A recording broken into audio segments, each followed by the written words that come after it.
I'm Jade. Another day, before you know it, your time will be swept away. That's what they say, and what they say to wait for another day.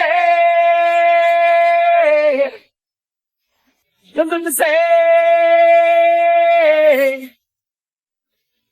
Before you go, before you know it's your time, before I wait to, it wouldn't show, something that I know about you. Not to know. You told me things would be another way. Why don't know what you think I am? He said, yeah, go! Go! Yeah, nobody stands a chance against a primo hard nodder like you.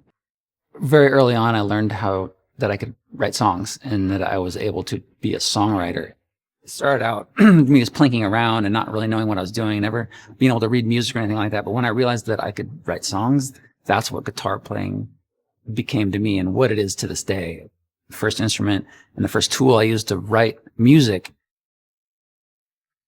There's this punk house that we all hung out at in the 80s. And they had this really shitty guitar with, mine had 2 strings, but I learned how to play like Violent Femmes. When I was, I think, a sophomore or junior in high school, I got mono. And so I was home for like a month and a half. And there just happened to be a guitar. I had nothing to do.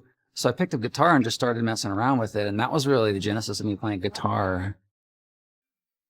From the very beginning, when I got my first electric guitar, 10 through 46 was like always been the gauge. And I don't know if that's because that's the first gauge I ever used. And they were actually Ernie balls the very first, that green package. To me, that was the perfect gauge. Live, that's the go-to thing. And then in the studio, I use usually 11 through 48s just because they stay in tune a little better. I'm not a super heavy player. 10 through 46 just seem to be, for my style of playing, the perfect. I'm more wrist and less like arm and like, even when in the punk days, I was all wrist. Early on, being in AFI, I've been in AFI for almost 20 years. And so I was the only guitar player. In the studio, I didn't really feel constrained by like, how can I reproduce this live so much? I just did what I wanted to do in the studio. And then I had to figure out how to do it live later on. Early on, I started playing major bar chords, always using all 6 strings when I'm recording because I wanted to sound as big as possible on stage. So that became a big part of my guitar playing, and then figuring out when I'm playing all 6 strings on a chord, moving my fingers around to make different sounds.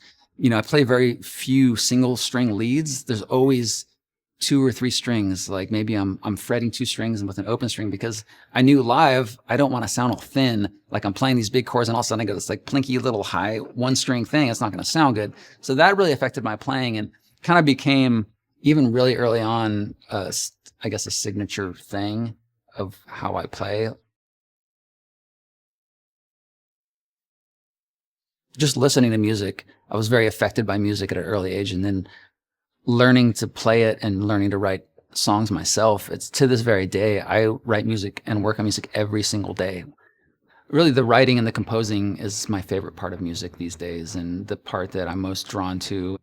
I just love to be in there, surrounded by instruments, and just have this endless world possibility of anything I can write. I do a lot of electronic music. I do scoring. I write rock music. I do co-writing. So it's just, even though I've been writing music for 25 years, there's still so much I haven't even touched on and so much to still explore.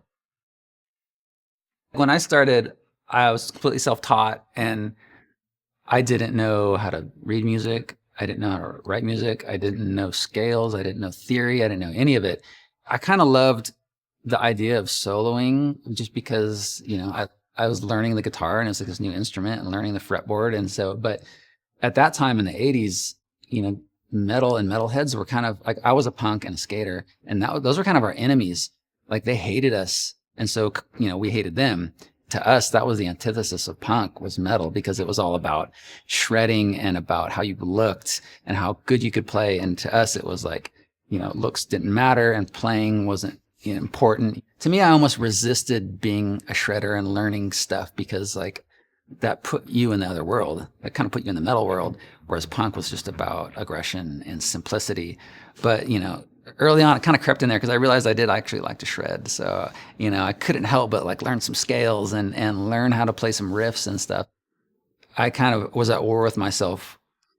Am I like a simplistic player? Is it punk? Is it hardcore? Or do I actually want to like dip into this world and learn how to play arpeggios and learn technique and stuff? So I always kind of trod that line throughout, and still to this day. Sometimes I might play something that's like, well, I did this 15 years ago, 100 times. Like, do I really need to do this type of song again? But sometimes, you need continuity in your band. Punk and hardcore are a very important part of AFI and where we started the genesis of the band. And that'll always still be a little bit of that in there. But, like Davey and I did a side project called Extremist, which was straight edge hardcore and really insane, chaotic, fast, ridiculous music, screaming. And so I was able to kind of get some of that out of my system, stuff that maybe I can't bring into AFI as much anymore. But so there are ways to the catharsis of still being able to play that kind of music. You have to push forward always, because when you start becoming stale and start just repeating yourself, then what's the point?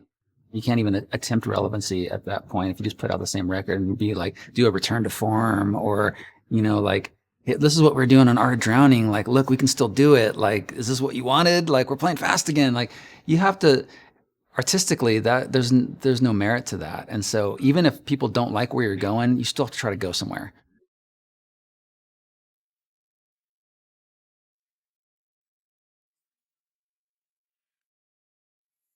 There's no conscious effort to do that. That, in fact, is something we consciously don't do, is return to the roots, because I think that's sort of creative death. You start going backwards. It's kind of just a happenstance that it sounds like, or it has elements of earlier records, but we are still our AFI, so we're going to sound like what we did in some way in the past. There's that continuity, but yeah, we're always looking forward. No, that was the only one I have not appeared on, so I'm definitely out of this question. I would go to Noma in Copenhagen and listen to, let's say, Beatles Revolver. Yeah. There actually was a producer on Art of, Let's say, a very good experience. So we were kind of reticent, I think, but the fact that, these guys are the two in the top echelon of producers out there. So really, we just figured everything on this album's different. We wanted to do everything to the best of our ability. And I think this was just another aspect of that. I'm Jade. I'll answer this one. Recording live isn't necessarily something that you look forward to doing. What you look forward to doing is getting your music on tape, thereby enabling you to go out and play it. So recording is more work, and playing is the enjoyment of being in a band. I'm Jade. Really, that recording live isn't necessarily something that you look forward to doing. What you look forward to doing is getting your music on tape, thereby enabling you to go out and play it. So recording is more work, and playing is the enjoyment of being in a band. There's no conscious effort to do that. That, in fact, is something we consciously don't do, is return to the roots, because I think that's sort of creative death. You start going backwards. It's kind of just a happenstance that it sounds like, or it has elements of earlier records, but we are still our AFI, so we're going to sound like what we did in some way in the past. There's that continuity, but yeah, we're always looking forward. No, that was the only one I have not appeared on, so I'm definitely out of this question.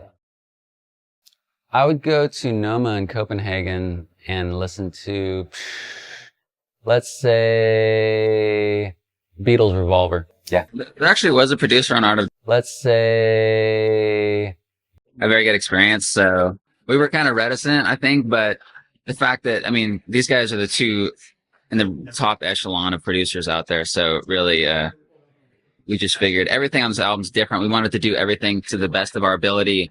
And I think this was just another aspect of that. A very good experience. So, but yeah, we're always looking forward.